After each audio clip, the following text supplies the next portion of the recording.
मुळा मुठा नदीच्या किनाऱ्यावर वसलेलं शहर म्हणजे पुणे. भारतातील 8व्या आणि महाराष्ट्रातील 2ऱ्या क्रमांकाचं सर्वात मोठं शहर म्हणूनही पुण्याची ओळख आहे. सुसंस्कृत, देखणं, दैदिप्यमान, संस्कृती रक्षक म्हणूनही पुण्याकडे पाहिलं जातं. तसंच पुणे तिथे काय उणे अशी एक म्हण फार पूर्वीपासून प्रचलित आहे. तसं पाहायला गेलं तर ही म्हण अगदी चपकल बसावी अशीच आहे.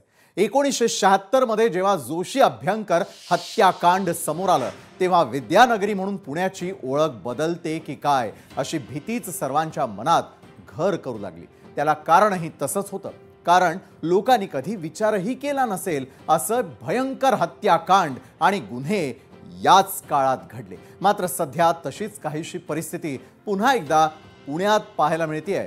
कारण कोयता गँगची दहशत, गँग वॉर, महिलांवरील अत्याचार हे पुण्यात आता रोजचीच गोष्ट होताना दिसतेय. इतकंच काय तर सरपंच संतोष देशमुखांच्या हत्या प्रकरणामध्ये आरोप होत असलेला वाल्मिक कराडही पुण्यातूनच तपास यंत्रणांना शरण गेला. या सर्व गोष्टींवरून शिक्षणाचं माहेरघर असलेलं पुणे हे गुन्ह्यांचं माहेरघर होताना दिसतंय. आम्ही असं का म्हणतोय हे तुम्हाला गेल्या काही वर्षांमधील पुण्यातील गुन्ह्यांच्या आकडेवारीवरून स्पष्ट होईलच. तर आता एक नजर टाकणार आहोत आतापर्यंत झालेल्या गुन्ह्यांच्या या संपूर्ण आकडेवारीवरती. तर पुण्यातील गुन्हेगारी आणि त्याचा वाढता आलेख यावरती आपण नजर टाकतोय. तर सुरुवातीला पाहूयात हत्येच्या घटना. 2023 साली झालेल्या होत्या 101, 2024 ला 93, 2025 ला 13, 18 फेब्रुवारी पर्यंतची ही संपूर्ण आकडेवारी आपण स्क्रीनवरती यावेळेला पाहतोय. खुनाचा प्रयत्न झाला 2023 ला 244 जणांचा, 2024 ला 186, 2025 ला 24. तर एकंदरीतच खुनाचा प्रयत्न याच्या गुन्हेगारीनंतर फसवणुकीचे गुन्हे जर आपण पाहिले तर 2023 साली 1108, 2024 ला 2021 या ठिकाणी गुन्ह्यांची नोंद झालेली आहे. दुखापतीच्या घटनांकडे जर आपण नजर टाकली तर 2023 ला 1390, 2024 ला 1535, 2025 ला भर पडली 209, जी 18 फेब्रुवारी पर्यंतची आकडेवारी आहे. त्यानंतर 2023 ला घरफोडीच्या घटना झाल्या होत्या 604, 2024 ला हीच संख्या 527 होती. त्यानंतर वाहन चोरीच्या घटना 2023 ला 1989 तर 2024 ला 1982. त्यानंतर लैंगिक अत्याचाराच्या घटना 2023 ला 505, 2024 ला 410 आणि 2025 ला केवळ 2 महिन्यांची म्हणजे फेब्रुवारी अजून संपायचा आहे तरी देखील 56 या आतापर्यंत लैंगिक अत्याचाराच्या घटनात. विनयभंगाचे घडलेले प्रकार 2023 ला 738, 2024 ला 866. त्यानंतर 2025 ला पहिल्याच 2 महिन्यात 125 घटना या विनयभंगा स्वरूपातल्या. एकंदरीतच पुण्यातील गुन्हेगारी आणि त्यावरती आपण नजर टाकल्यानंतर फेब्रुवारी हा महिना प्रेमाचा महिना म्हणूनही ओळखला जातो. मात्र या महिन्यातही प्रेमाऐवजी पुण्यामध्ये गुन्ह्यांचंच साम्राज्य पाहायला मिळालं. या महिन्यामध्ये घडलेले मोठे गुन्हे कोणते आहेत ते आता आपण जाणून घेणार आहोत. मोठ्या गुन्ह्यांवरती आपण एक नजर टाकूयात. तर फेब्रुवारी महिन्यातील गुन्हे पुण्यामध्ये 21 फेब्रुवारीला टॅक्सी चालकानं महिलेसमोर हस्तमैथून केलेलं होतं. त्यानंतर 25 फेब्रुवारीला गुंडांकडून बार मालकाला मारहाण करत जिवंत जाण्याचा धक्कादायक प्रकार घडला. मग 26 फेब्रुवारीला स्वारगेट बस स्थानकात तरुणीवरती अत्याचाराची दुर्दैवी घटना. तर 27 फेब्रुवारीला दिरानं वहिनीचा अंघोळ करतानाचा व्हिडिओ चित्रित केलेला होता.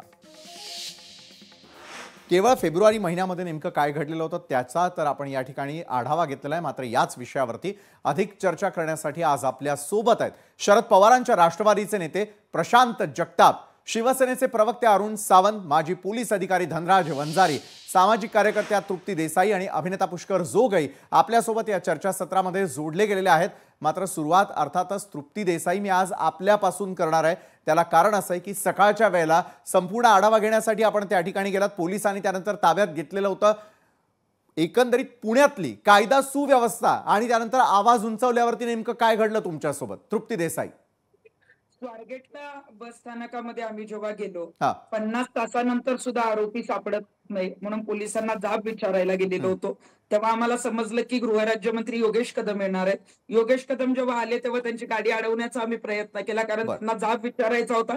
प्रत्येक तासाला घटना घडतायत, वेगवेगळी प्रकरणं होत आहेत, हा. गुन्हे कमी होत नाहीयेत, गुन्हेगारांवर जरब बसत नाहीयेत, पोलीस काही निष्क्रिय झालेले आहेत. परंतु आम्हाला तातडीनं पोलिसांनी ताब्यात घेतलं आणि बर. आम्हाला जे आहे ते पोलीस स्टेशनला अटक करण्यात आली. आम्हाला साधारण 3:30च्या दरम्यान पोलिसांनी जे आहे ते सोडलेलं आहे. बर. परंतु आरोपीला अजूनही अटक होत नाही आणि लोकशाहीमध्ये आम्ही आवाज उठवतोय, न्यायाची मागणी करतोय. आम्हाला मात्र गृहराज्यमंत्र्यांना भेटू दिलं जात नाही. आम्हालाच ताब्यात घेतलं जातं.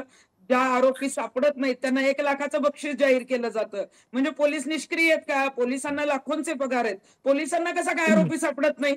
एवढी मोठी घटना होते. गाडेसारखा जो क्रिमिनल आहे तो पुणे जिल्ह्यातलाच आहे. अजूनही ते अनेक पथकं बरोबर. रवाना केली जातात. तो सापडत नाही. आणि मला वाटतंय की अशा पद्धतीनं आमच्या आंदोलनाचा किंवा आमचा आवाज दाबण्याचा प्रयत्न तिथं केला गेला. बरं, आवाज आरोपीला दाबला असं आपल्याला तातडीनं वाटतंय. प्रशांत जगतापांना मला प्रश्न करायचा आहे. प्रशांत जगतापजी, चोर सोडून संन्याशाला फाशी का? गुन्हे होऊन इतका कालावधी लोटलेला आहे, त्याला अटक करायची की मग त्या ठिकाणी आलेल्या आंदोलनकर्त्यांना ताब्यात घ्यायचं? प्रशांत जगताप. तृप्तीताई म्हणत तसंच आहे की या ठिकाणी सरकारच्या पायाखालची वाळू सरकलेली आहे. तृप्तीताई असतील किंवा बाकीची मंडळी ही संवैधानिकरित्या कायदेशीररित्या या ठिकाणी त्या मुलीला न्याय मिळवून देण्याकरता किंबहुना एकूणच अशा प्रकारे पुण्यातली वाढती दादागिरी, वाढतं नाही काय कुणास कोयता गँग आणि बलात्काराचं प्रमाण हे आटोक्यात आणण्याकरता आंदोलन करतायत. पण अशा परिस्थितीमध्ये तृप्तीताईंसारख्या अनेक कार्यकर्त्यांना या ठिकाणी पोलिसी हिसका दाखवण्याचा प्रयत्न केला जातोय. तो दुर्दैवी आहे. त्याचबरोबर आज गृहराज्यमंत्री 50 तासानंतर 54 तासानंतर पुण्यात आले. बरोबर. आणि 54 तासानंतर आल्यानंतर ती मुलगी कशी संशयास्पदरित्या या ठिकाणी नाही का बलात्काराला सामोरे गेली ते सांगण्याचा ते प्रयत्न होत आहे. म्हणजे शहरामध्ये कोयता गँग वाढली आहे, दादागिरी वाढली आहे, ड्रग्ज माफिया वाढले, बलात्काराचं प्रमाण वाढलंय, मर्डरची संख्या वाढली आहे. याच्यावर भाष्य करण्यापेक्षा ती मुलगी ओरडलीच नाही, आरोपी सापडल्यानंतर त्या मुलीवर बलात्कार होईल का नाही, झाला का नाही हे सत्य उजेडात येईल. अशा प्रकारचं स्टेटमेंट गृहराज्यमंत्री योगेश कदम यांनी केलं. हे दुर्दैवी आहे. बरोबर आहे प्रशांतजी, म्हणजे उलटाच कांगावा करण्याचा प्रयत्न सुरू असल्याचा आपण आरोप करताय. आपण अरुण सावंत यांच्याकडून या संदर्भातलं उत्तर घेण्याआधी अभिनेते स्वतः पुष्कर जोग आपल्यासोबत जोडले गेले आहेत. पुष्कर, तुमचं बालपण त्याच ठिकाणचं, त्याच ठिकाणी तुम्ही शिक्षण घेतलं. शिक्षेचं माहेरघर म्हणून ओळखल्या जाणाऱ्या पुण्यामध्ये मुली असुरक्षित आहेत. आज तुम्ही व्यक्त झालात, इतरांनी व्यक्त होणं अपेक्षित असताना मात्र केवळ आपण प्रतिनिधित्व या ठिकाणी करताना दिसताय. पुष्कर. नाही, संतापजनक आहे आणि मला खूप राग येतो विशालजी. मला हे सहन होत नाही. आणि एक ऍक्टर मी आहेच आहे, पण एक समाजातला मी एक घटक आहे. आणि जे जे चुकीचं घडतं तिथे जोग बोलणारच. मला खूप संताप होतो. मला स्वतःला एक मुलगी आहे आणि अशा घटना मला वाटतं महाराष्ट्राच्या बाहेर आधी व्हायचे, पण आता इथे पुणे, मुंबई अशा ठिकाणी हे असं होताना दिसतंय. तर मला तर मी पहिल्यापासून हेच बोलतोय की त्यांना, जे गुन्हेगार आहेत ना, त्यांना शोधा, पकडा आणि तिकडच्या तिकडे निकाल आला पाहिजे. बस झालं आता. आणि हे आपण चर्चा करत बसतो, वर्षानुवर्ष असेच चर्चा करत बसतो, त्याचं काही होत नाही सर. ह्यांना शिक्षा दिली पाहिजे आणि तिथेच चोपला पाहिजे. हे खूप आपण आता ऐकलं, खूप पाहिलं, बस झालं. आपल्या इकडे महिलांना आपण इथे देव मानतो, वुमन्स डे सेलिब्रेट करतो. कशासाठी करतो वुमन्स डे सेलिब्रेट? नका करू सर. इट इज खूप संतापजनक आहे आणि मला राग येतो याचा. आणि मी थोडा कंट्रोल करतो, बिकॉज मी काही पोस्ट केलं की मला ट्रोलिंग करतात लोक. सो जिथे आहे ते मी बोलणारच. जे चूक झालीये, जिथे शिक्षा व्हायला पाहिजे तिकडे व्हायलाच पाहिजे. ह्याच्यात कुठलंही काही राजकीय काही याला घडामोड काही हे नाहीये. हे क्लिअर हे क्राईम आहे आणि तिथे त्या गुन्हेगाराला शिक्षा तिथल्या तिथे झाली पाहिजे. बरोबर आहे. शिक्षेची मागणी तुम्ही लावून धरताना दिसताय पुष्कर जोग. आपल्याकडे मी येईनच पुन्हा एकदा. मात्र अरुण सावंत यांना मला प्रश्न विचारायचा आहे. अरुणजी सावंत, आज त्या ठिकाणी योगेश कदम जातात काय? पोलिसांनी आतापर्यंत दिलेलं स्टेटमेंट काय? जो एक गुन्हेगार पकडणं त्याच वेळेला तक्रार दाखल झाल्या शक्य होतं, 54 तासांचा कालावधी उलटतो काय? आणि त्यानंतर 100 जणांची कुमक लावावी लागते. थेट ड्रोनचा वापर करावा लागतो आणि शेतात जाऊन शोधावं लागतं. पुण्यात त्याच वेळेला शोधलं असतं तर आतापर्यंत निकाल लागला असता. अरुणजी. विशालजी, सर्वप्रथम पुण्यामधील स्वारगेट येथे ही जी काही घटना घडली, ही घटना अतिशय निंदनीय आहे. मी स्वतः या घटनेचा तीव्र शब्दामध्ये निषेध करतो. जे घडत आहे सध्या आपल्या महाराष्ट्रामध्ये, हे अतिशय वाईट काही ठिकाणी घडत आहे. स्त्रिया काही ठिकाणी खरोखर असुरक्षित जाणवत आहेत. मी जे काही या सध्या आपल्या या चॅनेलवरती तिघे जण आलेले आहेत, मी सर्वांच्या भावना ओळखतो. आपली आगतिकता मला समजू शकते, कारण आम्हाला सुद्धा मुली आहेत. सरकारने आता या गोष्टींकडे खरोखरच लक्षपूर्वक कटाक्षाने पाहून याच्यावरती कठोर निर्णय हे घेतलेच पाहिजेत. कारण काल जे काही घडलेलं आहे याचा अभ्यास तर होईलच, याचं संशोधन होईलच. त्याच्या मागे काय घडलं या दोघांमध्ये, जिच्यावरती अत्याचार झाला तिचं आणखीन जो कोण आरोपी होता यांच्यामध्ये काय संबंध होते याचं संशोधन होईल.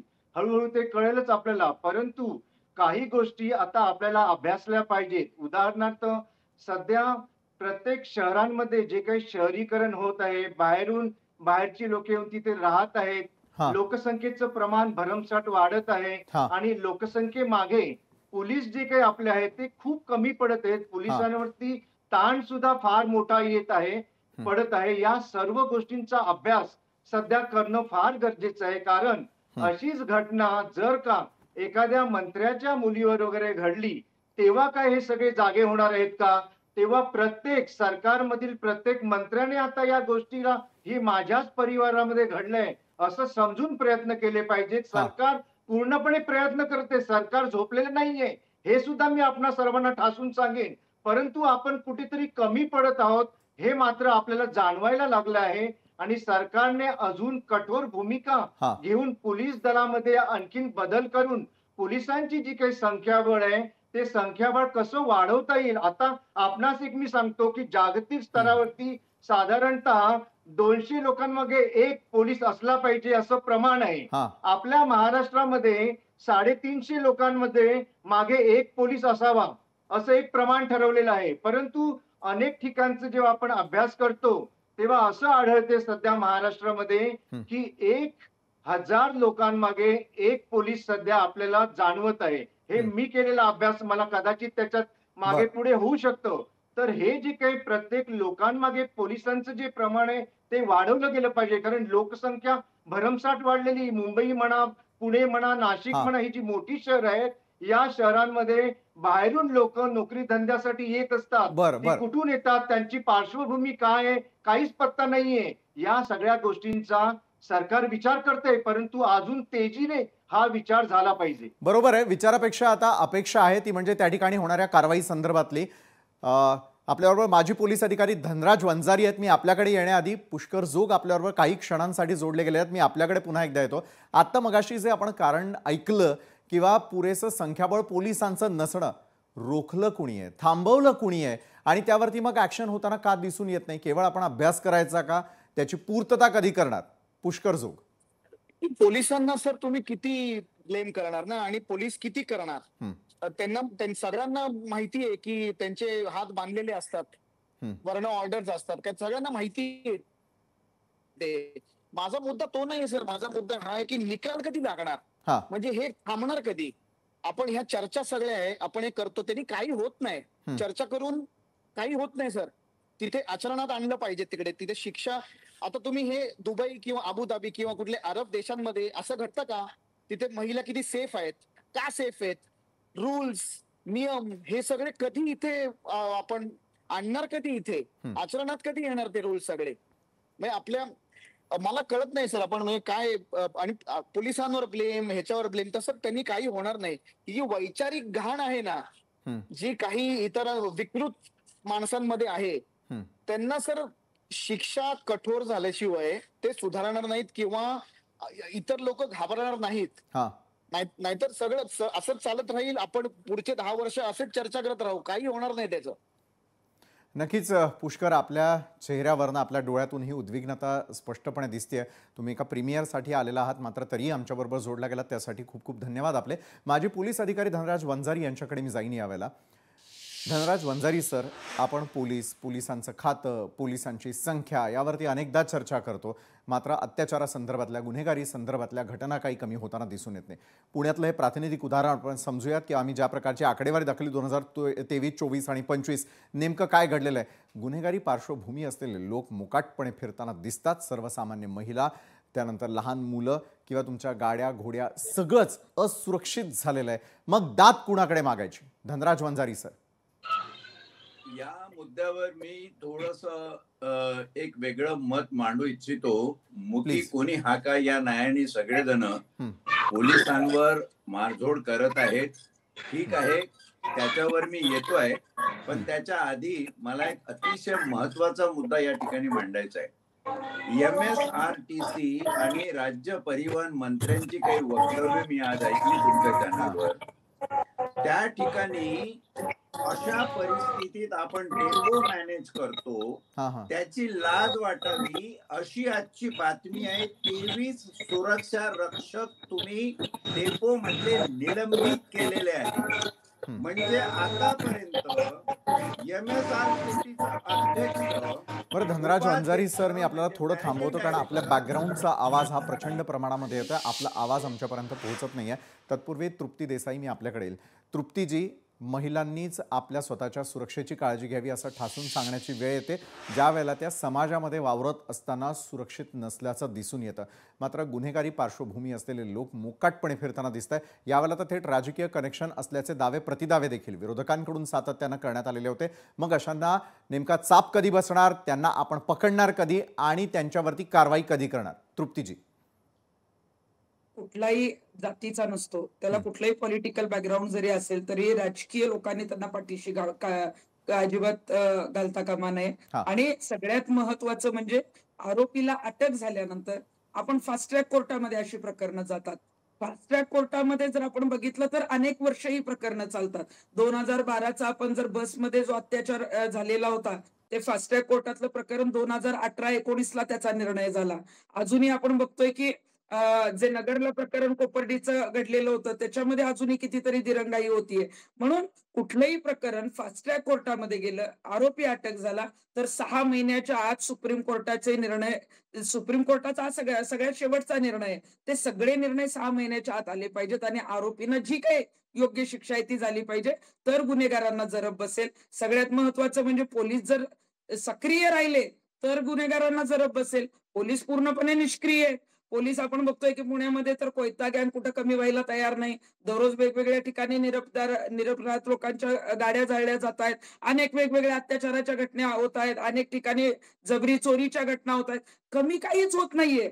आणि यामुळे महिलांवरचा जे काही असुरक्षिततेची भावना आहे, आता पुष्कर जोग होते, पुष्कर जोग आमच्याबरोबर बिग बॉस मध्ये होते, ते एक संवेदनशील वडील सुद्धा आहेत मुलीचे.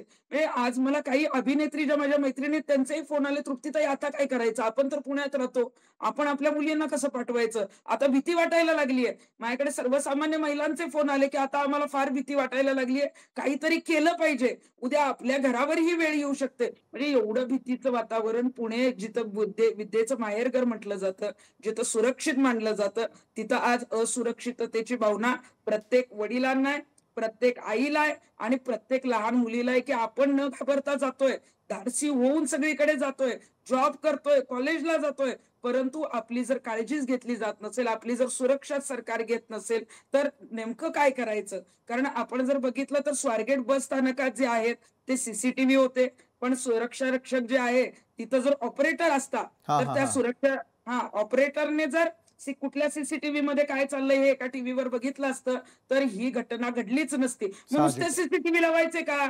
ऑपरेटर ठेवायचाच नाही. नुसते दाखवण्यासाठी सीसीटीव्ही नकोत ना. आडगळीमध्ये जे बस आहेत त्याच्यामध्ये कॉन्डोम सापडतात, त्याच्यामध्ये घाणेरडे प्रकार चालतात, अवैध धंदे चालतात, तिथं तर सीसीटीव्हीच नाहीयेत. मग आता तरी यंत्रणा जाग्या करा. यापुढे तरी कुठल्याही बस डेपोमध्ये कुठल्याही राज्यामध्ये अशा घटना होऊ नये यासाठी प्रत्येक बस डेपोमध्ये आता परिवहन खात्याने जी आहे ती महिला सुरक्षा समिती नेमली पाहिजे.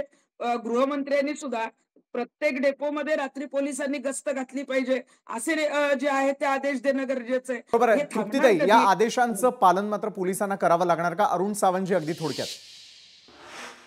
पहा, तृप्ती देसाई म्हणा किंवा आणखी कोणी म्हणा, आरोप करायला काही जास्त मोठं फार ज्ञान लागत नसतं.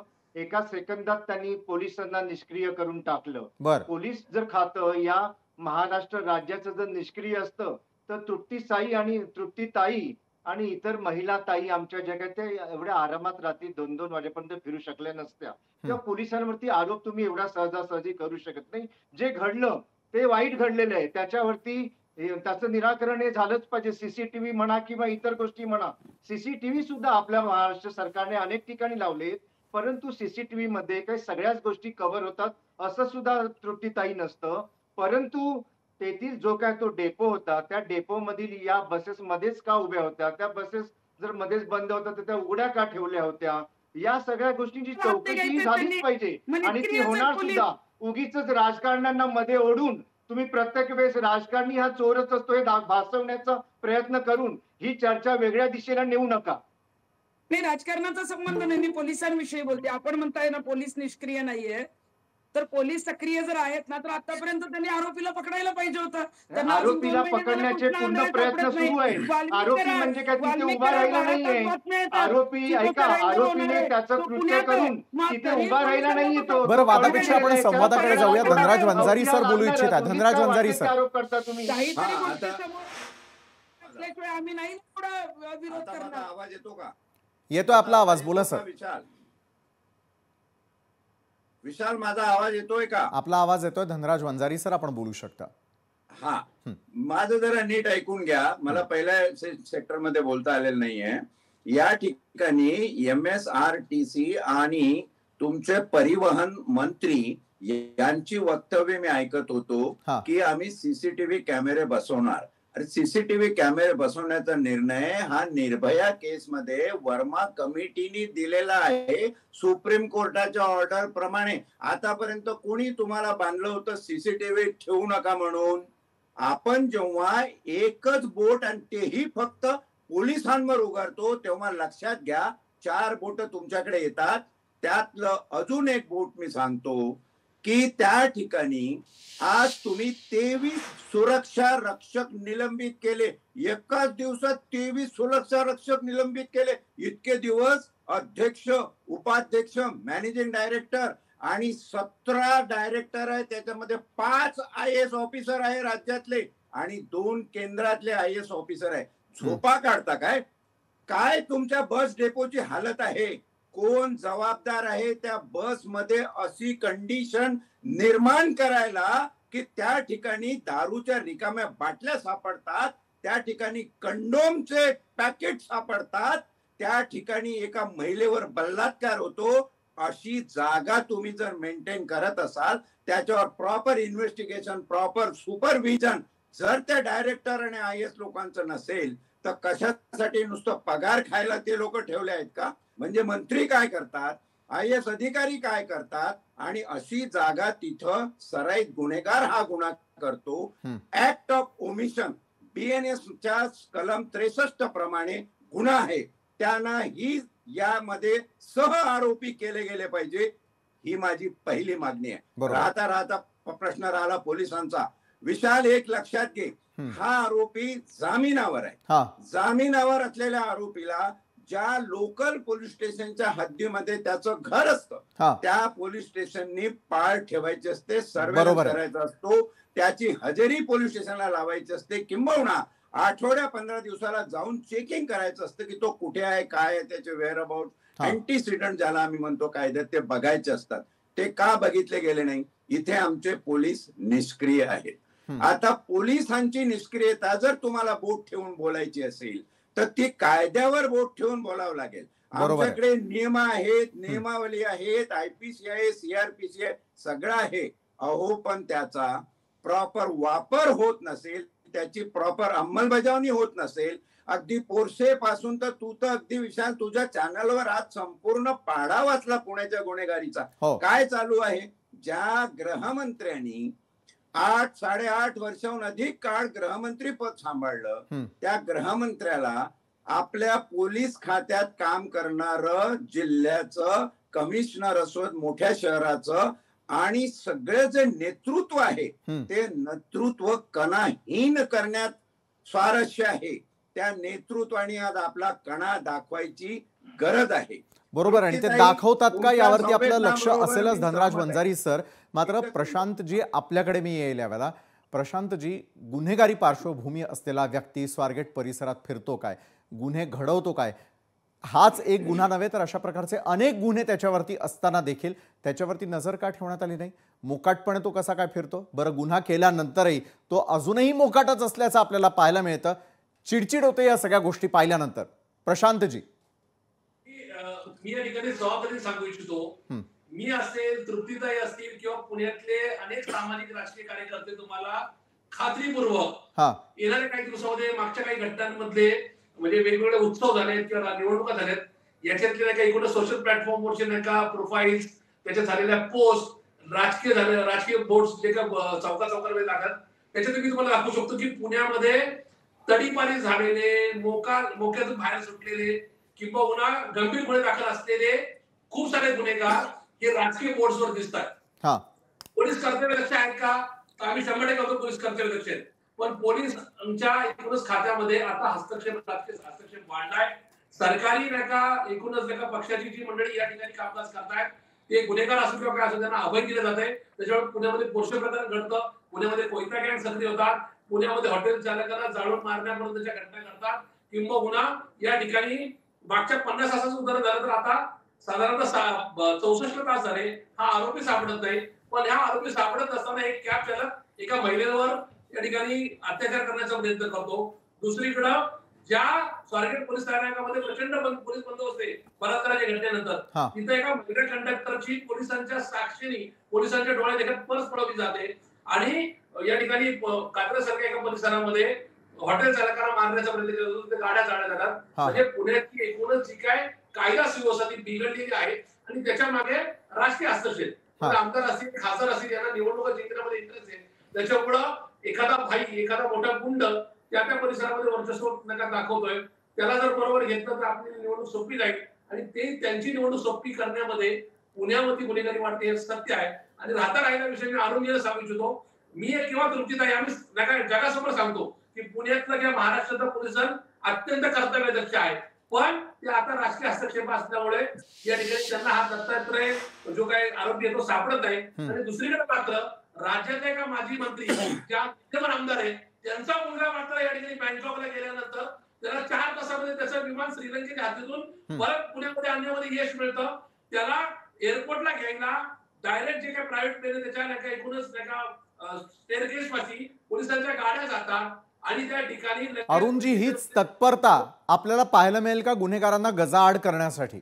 विशालजी, नक्कीच मला पूर्णपणे विश्वास आहे आपण सर्वजण त्या गुन्हेगाराला पकडण्याकरता जितके आगतिक आहात तीच भावना माझी सुद्धा आहे आणि प्रत्येक बापाची ती असेलच असा मला पूर्ण विश्वास आहे. मला पोलीस खात्यावर पूर्ण विश्वास आहे की माझ्या मते जेवढं जास्तीत जास्त याच्याकरता करतील ते सरकार करत आहे, गृह विभाग करत आहे आणि तुम्हा सर्वांना दिसून येईल की हा जो कोणी हा व्यक्ती होता ज्याने हा अत्याचार करून पळून गेलाय तो गजाआड झालेला आपल्या सर्वांना दिसून येईल. परंतु माझं पुन्हा आपल्याला सांगणं आहे की सरकारने, गृह विभागाने पोलीस व्यवस्था जी काही आपली आहे ती आणखीन कडक केली पाहिजे.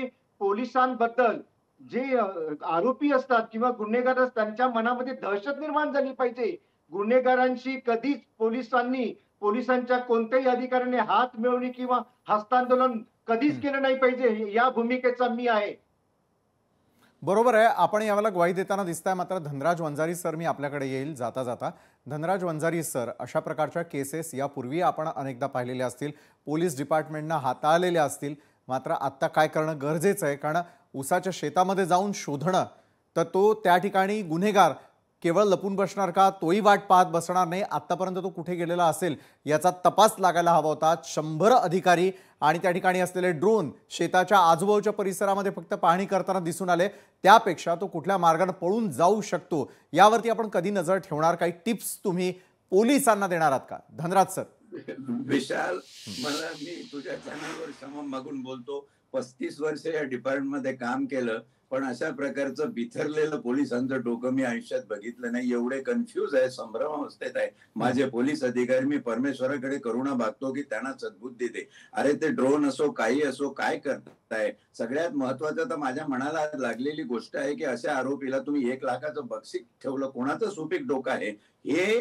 निरोगी प्रॅक्टिस नाहीये बक्षीस ठेवणं, विशेषतः तेव्हा जेव्हा तुम्हाला आरोपी माहित आहे, सीसीटीव्ही मध्ये आरोपी दिसतोय, एकदम अंजान असेल, अननोन असेल, त्याच्यासाठी ठीक आहे बक्षीस वगैरे ठेवणं. हे काय चाललंय, कुठं चाललंय डिपार्टमेंट? आणि म्हणून मी पोलीस खात्याच्या नेतृत्वाला याचा दोष देतो की आम्हाला ते रिबेरो सारखे कमिशनर, अरविंद इनामदार सारखे, दत्ता पडसळगीकर, जावेद अहमद त्यांच्या सोबत मी काम केलेलं आहे.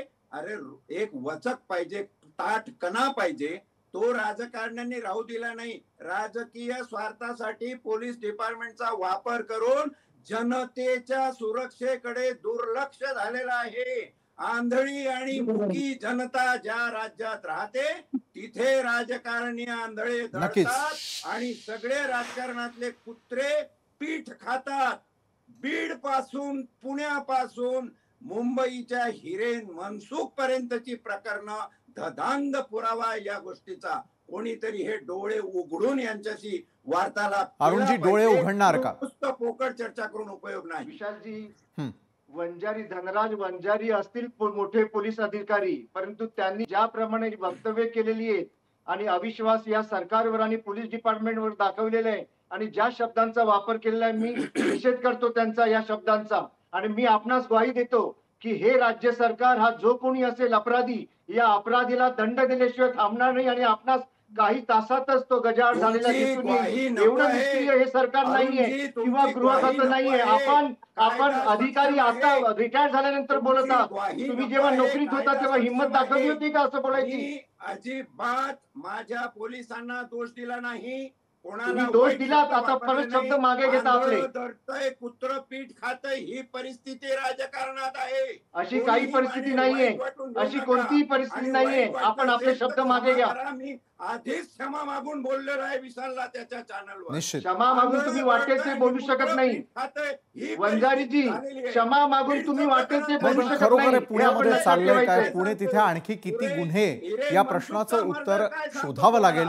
गजाआड हा मात्र आरोपी कधी होतो यावरती देखील आमची नजर असेल. वेळेची कमतरता असल्यामुळे धन्यवाद प्रशांत जगतापजी, अरुण सावंतजी, धनराज वंजारी सर, तृप्ती देसाईजी, आपल्या सगळ्यांचे धन्यवाद. तुम्ही या चर्चासत्रात आमच्या सोबत जोडला गेलात त्यासाठी. लोकशाही मराठी ऐका, पहा, जागरूक रहा.